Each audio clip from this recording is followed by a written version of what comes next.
So, good morning everyone. So, we're here to report some of the topic in chapter 3 pre-final discussion.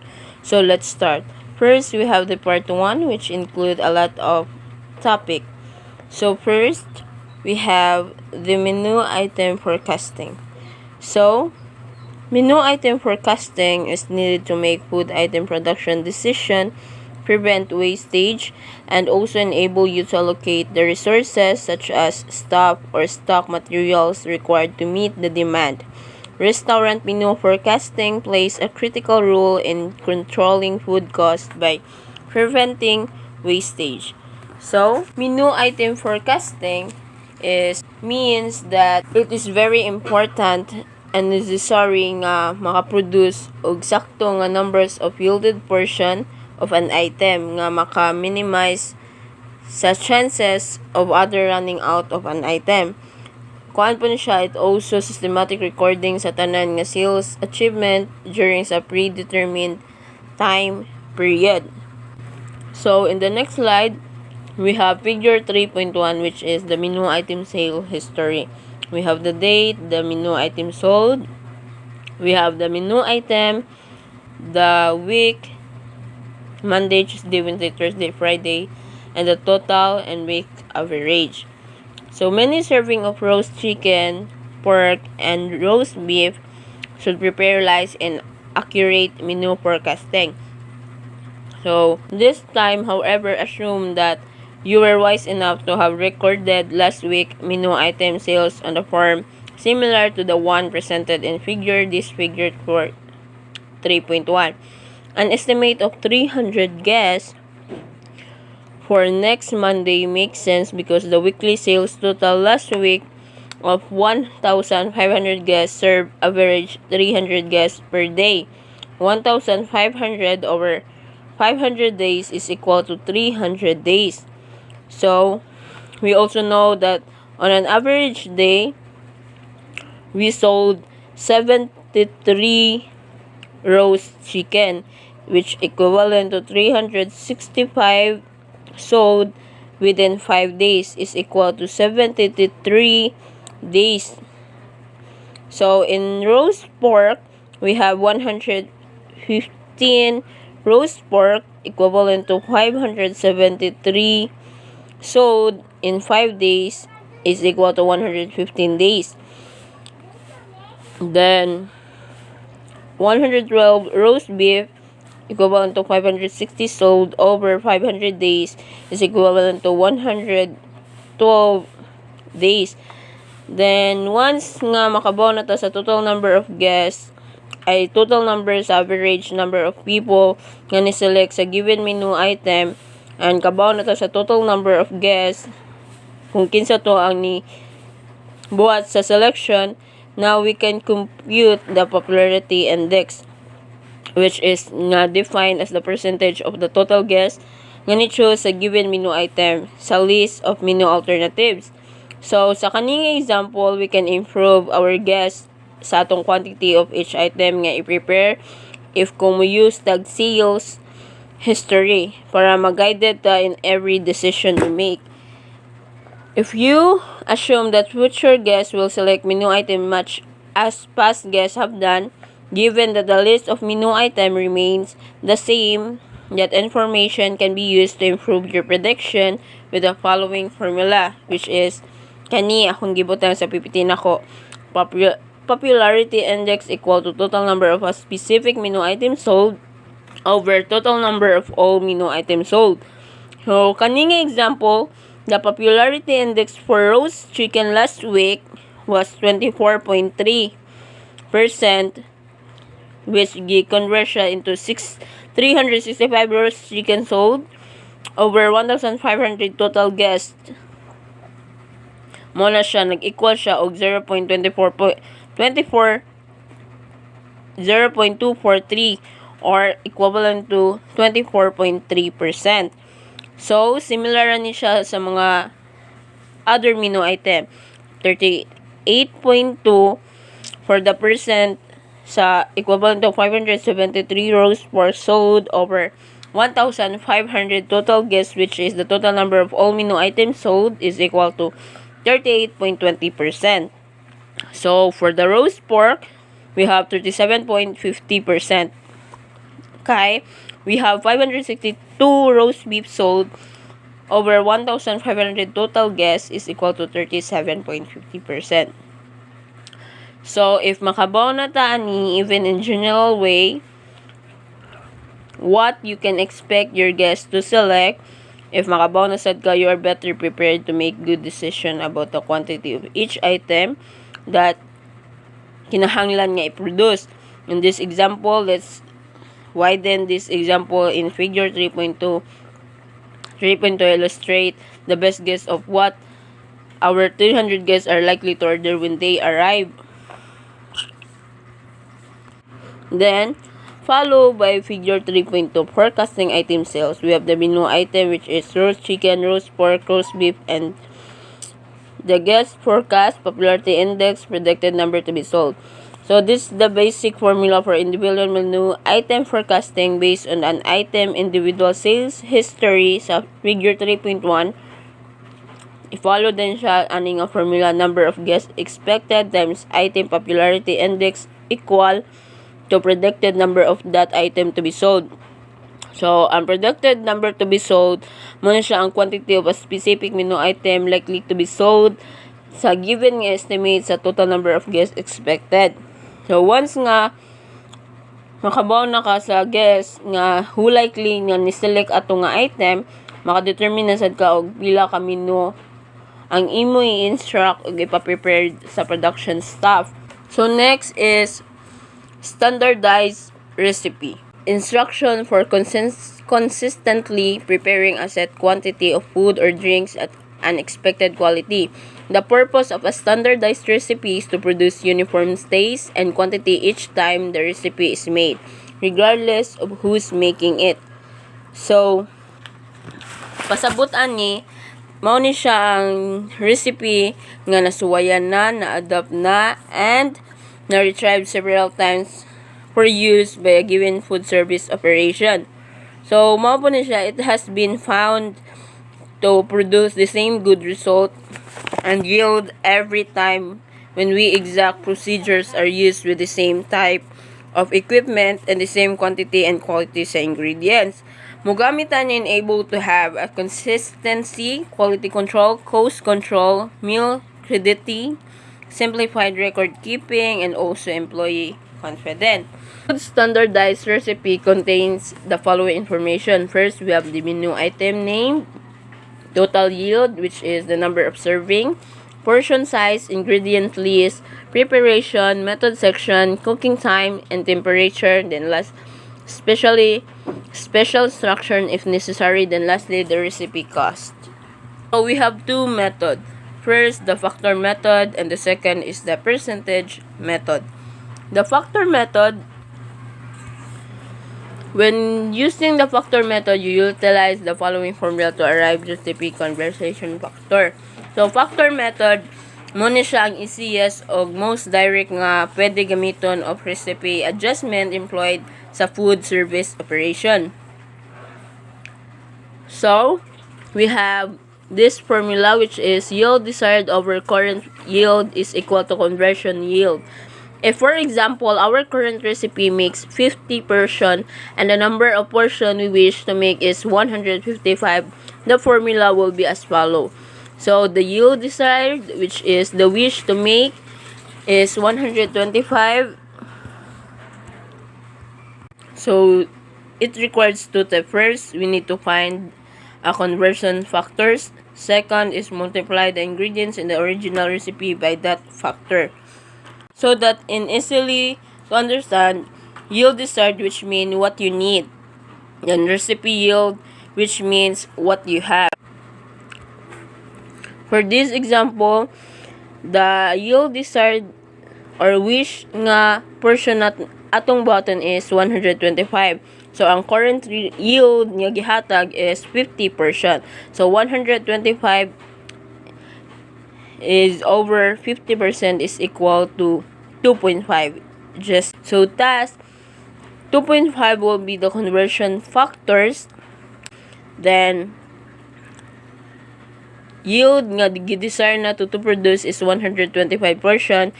So we will multiply each ingredients in the recipe by 2.5 to arrive the required amount of that ingredients. Followed by percentage method. The percentage method deals with recipe weight rather than with a conversion factor. It is sometimes more accurate than using a conversion factor alone. Essentially, the percentage method involves weighing all ingredients and then computing the percentage weight of each recipe ingredients in relation to the total weight of all ingredients. In the next slide, we have example to illustrate the use of the percentage method. Assume that you have a recipe with a total weight of 10 pounds and once or 168 ounce. If the portion size is 4 ounce, the total recipe yield will be 168 over 4 or 42 servings. If you want your kitchen to prepare 75 servings, you will need to supply it with a standardized recipe consisting of the following total recipe weight. So, for example, 75 serving times 4 OZ over serving is equal to 300 OZ. We now have all the information necessary to use the percentage method of recipe conversion. So, note that percent of total is computed as ingredients weight over total recipe weight. Thus, for example, ingredients A percent of total is computed as follows. This next picture. Item A, ingredients weight over total recipe weight equal to percent of total. For example, this one. 104 OZ over 168 OZ is equal to 0.69619 or over 61.9%. Para makompute na to new recipe amount, we need to multiply the percent of total figure by the total amount required. For example, sa kani, item A percent of total times total amount required equal to new recipe amount. So, for example, kani siyang gikuha na to sa kani first nga figure, 61.9% times 300 nga total sa OZ is equal to 185.70 OZ. So, ang proper conversion of weight and measure is important. Importante kani siya in recipe expansion or reduction. Kaya the judgment of the recipe writer is critical. However, because such factors sa cooking time, sa cooking temperature, and also sa utensil selection, kay mag-vary dyan siya sa recipe sizes nga mo increase ba or mo decrease. So here in figure 3.5 percentage method, we have the ingredients, original amount, ounces, percent of total, total amount required, total percent of total, new recipe amount. Ano siya ang example. Then, followed by storage capacity. So, ang storage capacity, kay it means nga mo ni siya ang capacity o accommodate sa usa ka storage appliances sa food nga may storage niya nga ma-accommodate sa food. So, gi-design ni siya, it design sa storage appliances, in every storage appliances para ma-function siya properly. Kay kung sobra na kayo dili na makaya sa usa ka appliances ang kabugaton sa mga food nga imong gisulod, pwede na siya maguba. So we must know the storage capacity kay para sa dili madali maguba nga tong appliances and also masave na tong other food. Kay if kung over na ka siya, pwede malatang imong, for example, mga fruits kay nadatugan ba ron sa other nga food nga imong gi-insert dito, which is dili na siya makaya masud. So it is very important to know our storage capacity.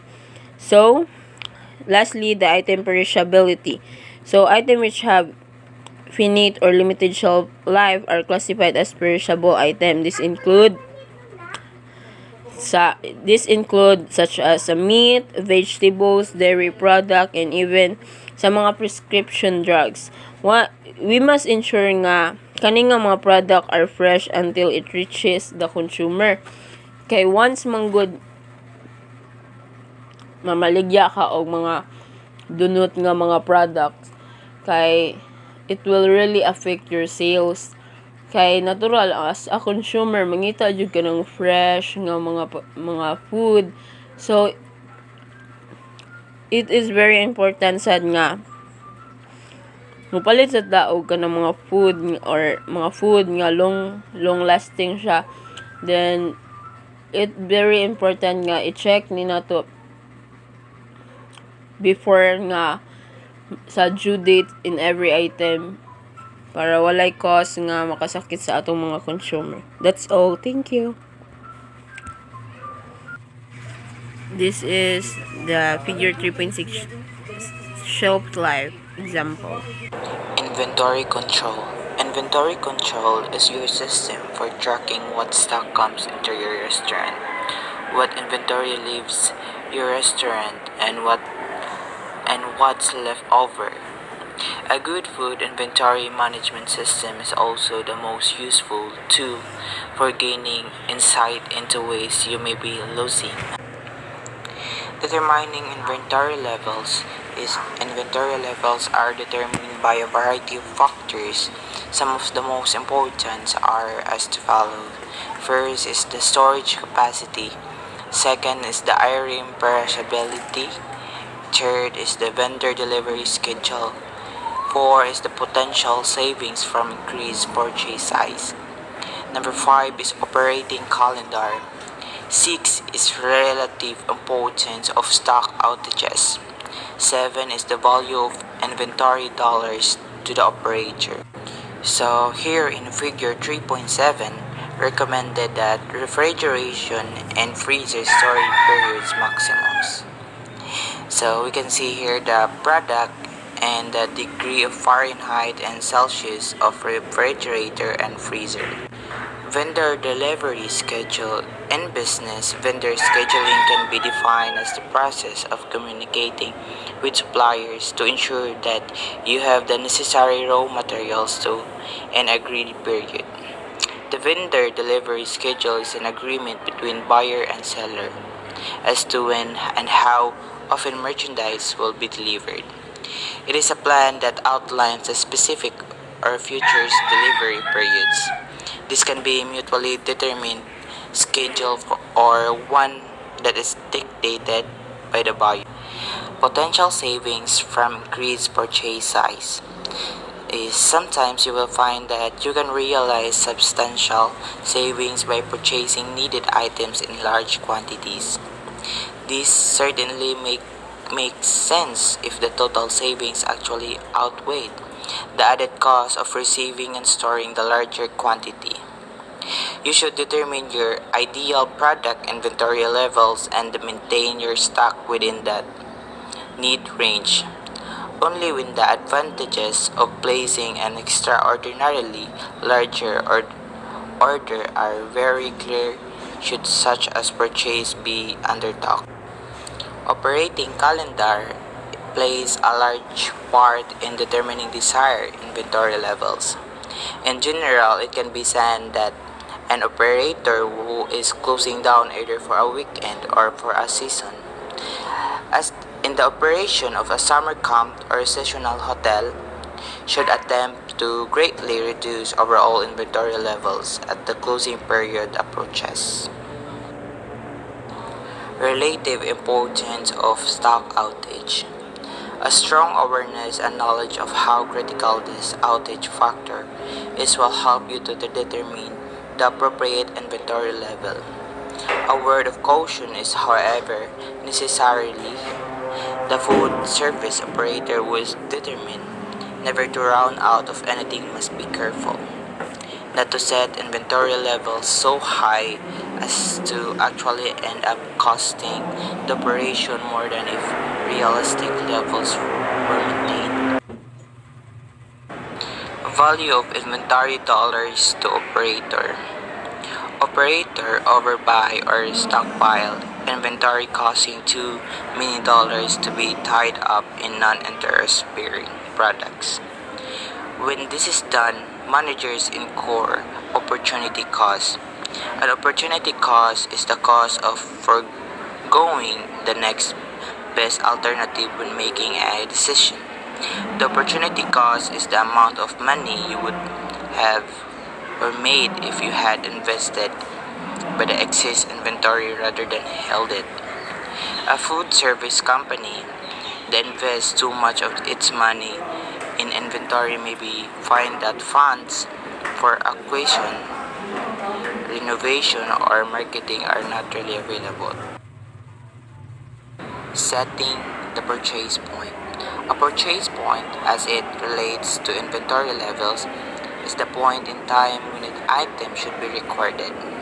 This point is typically designated by one of two methods. First is as needed or just in time. Second is the par level. As needed, when you elect to use that as needed or just in time method of determining inventory level, you are basically purchasing food based on your prediction of unit sales and the sum of the ingredients or from standardized recipes necessary to produce those sales. Then, no more than the absolute minimum of needed inventory levels is secured from the vendor when the system is used. The buyer compiles a list of needed ingredients and submits it to management for approval to purchase. Par level. Your par level is the minimum amount of inventory needed to meet the demand from your customer, while providing a caution in case of unexpected demand, also called a safety stock. When your inventory hits below your calculated par level, an order should be placed to restock the item.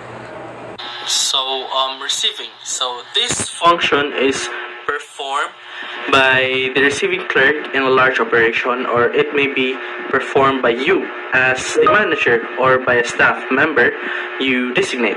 So in all cases, however, it is wise for you to establish the purchasing and receiving functions so that one individual places the order and the other individual is responsible for verifying delivery and acceptance of the product. When this is not done, the potential for fraud or thief is substantial. So there is probably no area of the food services establishment more ignored than the physical area in which receiving takes place. This is unfortunate because this is the area where you ensure the quality and quantity of ordered products. Here are the proper receiving requirements. Proper locations, yeah, proper locations, proper tools and equipment, proper delivery schedules, and proper training. So, first one is the proper locations. So, the back door, which is usually reserved for receiving, is often no more than that, just an entrance to the kitchen. In fact, the receiving area must be adequate to handle the job of receiving, or product loss and inconsistency will result. And then the receiving area must be large enough to allow for checking products delivered against both the delivery invoice and the PO. And the PO.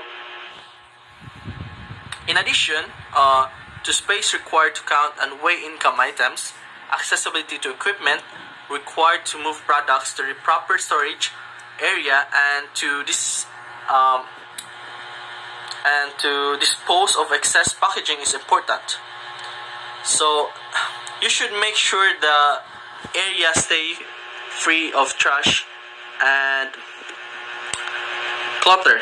These things makes it too easy to hide delivered food items that may be taken home at the end of this honest employee's shift. It is important to remember that the delivery person is also a potential thief. Although most suppliers are extremely careful to screen their delivery personnel for honesty, it is a fact that delivery person has access products and has a truck available to remove as well as delivery goods. And the last is the receiving area should be kept extremely clean. You do not want to contaminate incoming food or provide a carrying vehicle for pests. Often, suppliers deliver goods that can harbor roach eggs or other insects. So a clean receiving area makes it easier to both prevent and detect this type of problem. And then the second is the proper tools and equipment. So although the tools and equipment needed for effective receiving vary by type and size of operation, some items are standard in any receiving operations. These include the following items. First one is scales. So scales should be have a two types. Those accurate to the fractions of a pound, which is talk about the larger or the bigger items, and those accurate to the fractions of an ounce, which talks about the smaller items, and pre-portioned meats. Scales should be calibrated regularly to ensure the accuracy of the product. The second one is wheeled equipment. So these items, whether hand trucks or carts, should be available so that goods can be moved quickly and efficiently to the proper storage areas. The third is bus cutter. So this item, properly maintained and used, allows the receiving clerk to quickly remove excess packaging and thus accurately verify the quality of delivered products. Of course, care must be taken when using this tool, so proper training is essential. The fourth one is thermometer. So foods must be delivered at their proper storage temperatures. So you must be establishment the range of the temperatures you deem acceptable for products deliveries. For many operators, those temperatures will be the following. So if the product is frozen foods, the acceptable temperature rates is 10 degree Fahrenheit or less, or negative 12 degrees Celsius or less. And then if refrigerated foods, the acceptable temperature range is 30 to 45 degree Fahrenheit, or negative 1 to 7 degrees Celsius. So the fifth one is calculator. So vendor calculations should always be checked, especially if the invoice has been prepared by hand. And the last one is the records area. So the records area should, in the best of cases, include a desk, telephone, computer, copy machine, file cabinet, and ample office supplies such as pencils, stapler, and pen. Then, obviously, larger operations are more likely to have a large area of that record, and smaller operations, however, they need for basic equipment still exist. So in all cases, the records area should include a copy of all product specifications, so there is no confusions about whether a delivered food or supply item meets the spec and thus should be accepted or rejected. So the third one is the proper delivery schedules. So there are two types of delivery schedules. The proper delivery schedules. These are the acceptance hours and the refusal hours. So the first one is the acceptance hours. So these times would be scheduled during your slow periods, when there will be plenty of time for a thorough checking of the products delivered.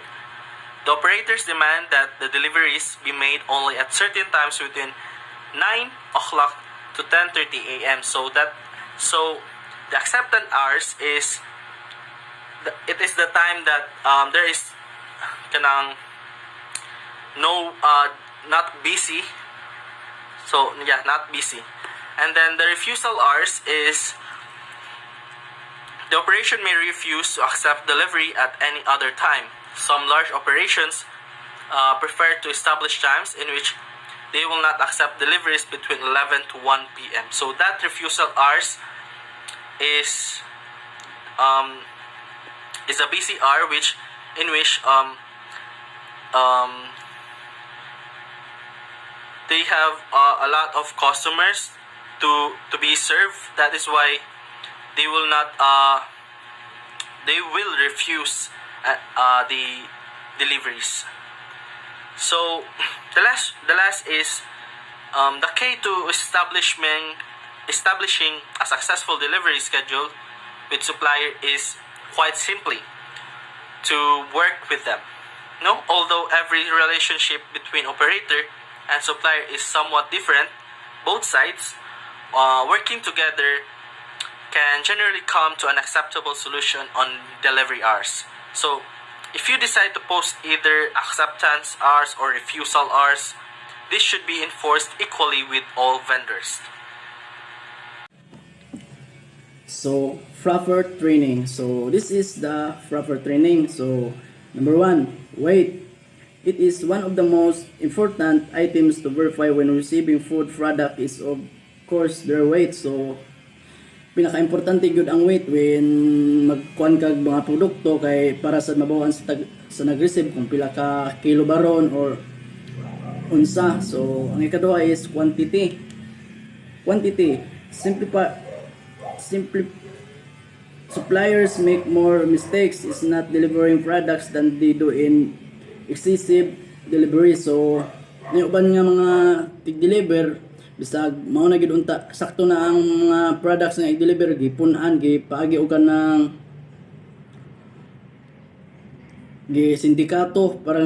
sindikato para makapakuan sila og mga produkto. The next is quality. So, without products specification, verification of quality is difficult because management itself is unsure of the quality level that is deserved. So, nanginahanglan yun og quality or kanang verification para nga mahibaw-an sa management kung unsa ang produkto nga products nga gi-deliver o gihatod baron. So, the last is price. So, when the person is responsible for purchasing food for the operation places an order, the confirmed quoted price should be ordered because it's never safe to assume that the delivery price will match the price on the purchasing order. So, once nga mag-deliver mo, we need to know the price kung unsa baron nga klase nga produkto ang mag-deliver para ma-aware ang kuan tig-receive kung tagpila ang price sa imuhang gi-deliver. So the next is receiving record or daily receiving sheet. So some large operation use a receiving record when receiving food. These methods, although taking administrative time to both prefer and monitor, does have some advantages. So this is the record, or this receiving record generally contains the following information. So number one, name of supplier. So we need to know the name of supplier kung kinsa ang nag-supply. So kaduha, invoice number. So number, nanglan yung number. Number 3, item description. So item kung unsang klase sa products ang imong gihatag.